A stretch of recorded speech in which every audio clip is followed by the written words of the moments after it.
Yep. Tastes just like my mom made it.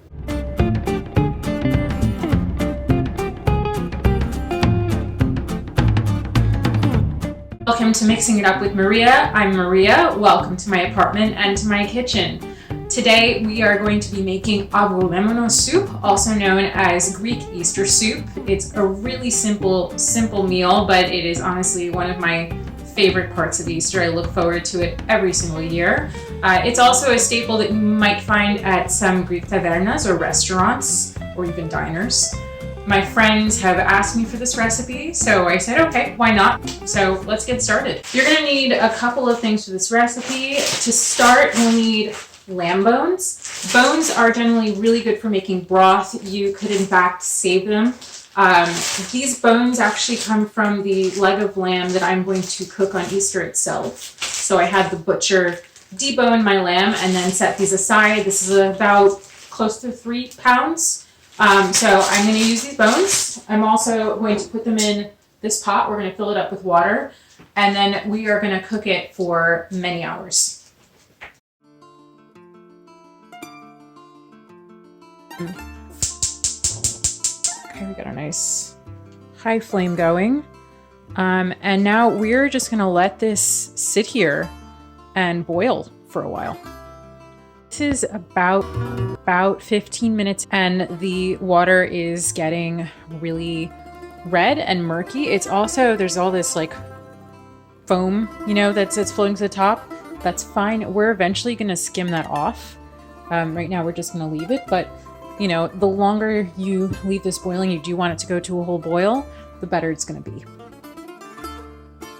Okay, now we've hit the 30-minute mark. What you see on top is all of the scum that's coming off of the bones and the meat. That's absolutely fine. You can leave it there. We are actually going to skim it off in a little bit. We're just gonna, yeah, there we go. We're skimming it off. Use your slotted spoon to just take that off as it goes, and just continue to let it boil.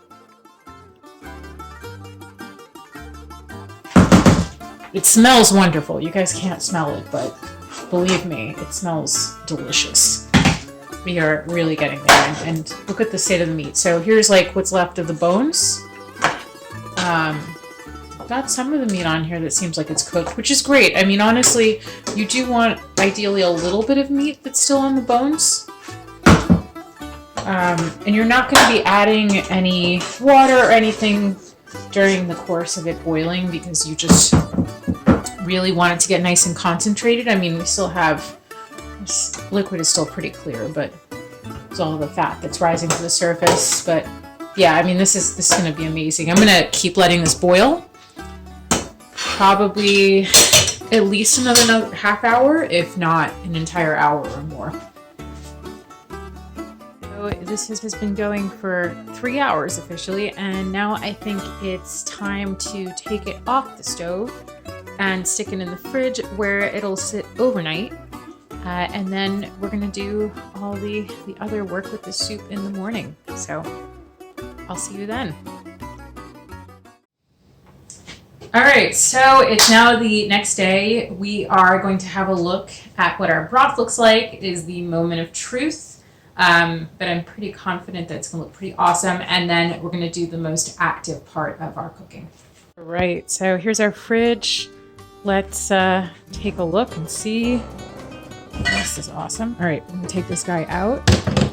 We have a very typical New York City fridge, so we have a lot of stuff in it. Let's see what this looks like. All right, so we've got this thick layer on top of fat, so we're gonna take this out. We're also gonna strain it. I'm gonna use my handy slotted spoon to do that and just place it straight into the garbage because we don't need this stuff.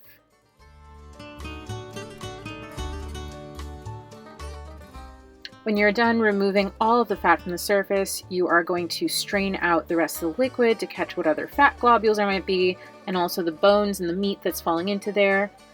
And then we are going to actually take off some of the meat from the bones and add it right into the soup, because we always like to have some pieces of lamb meat in the soup itself. Now you don't have to do this, but I'm going to strain it one more time, picking out the meat and putting it back into the pot, and making sure that I remove any fat.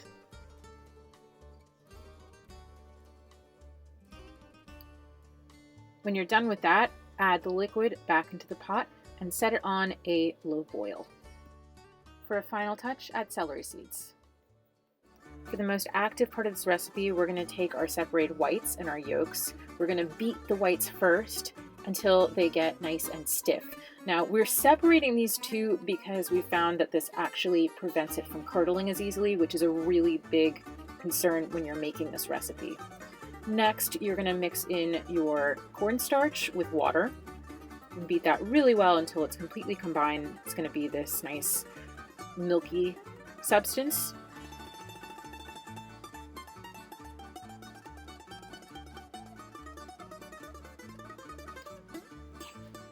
Pour that in a separate container and then add in your yolks.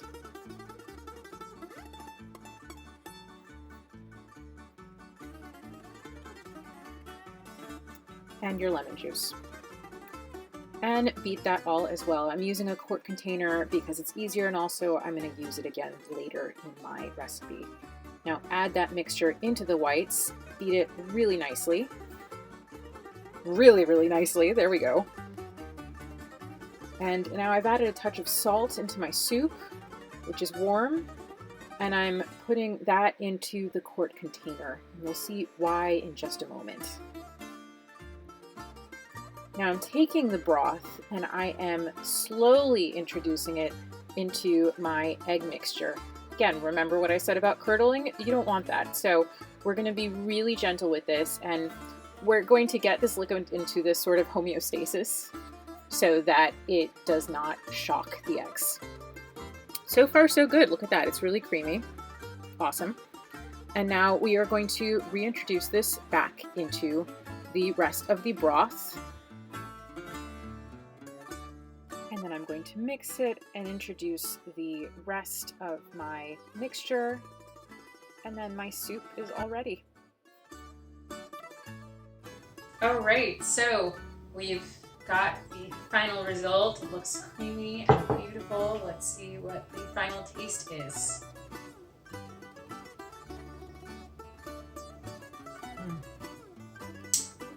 Yep, tastes just like my mom made it. Well, that's it for today. I hope you enjoy your Avgolemono soup, and looking forward to see you again here. This has been Mixing It Up with Maria. I am Maria. Feel free to subscribe and join me next time when I make some more Greek and Turkish recipes. Take care.